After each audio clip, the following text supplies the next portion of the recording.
In this lecture, we will go through installing the Horizon Worlds desktop editor. Before we install the desktop editor, there are a few prerequisites that we need to meet.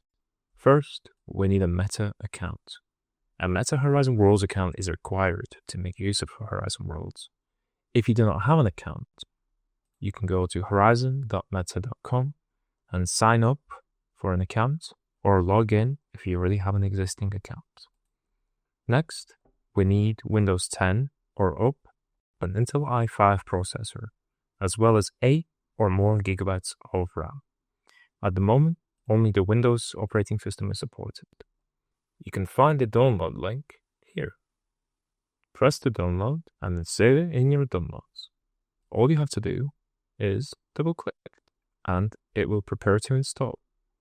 Follow the installation instructions and you'll be up and running in no time.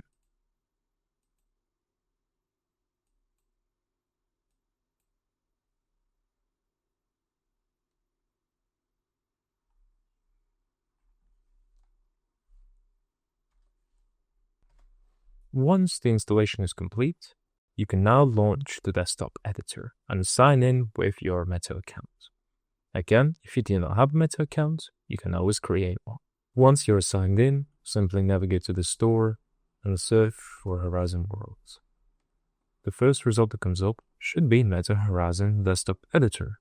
Possibly, it will say Early Access. If you're watching this at a later date, it may be out of Early Access. Because I have it installed, I will not install it again, but all you have to do is simply click on it and then press Install. Once installed, you can find it in your library under the Apps section.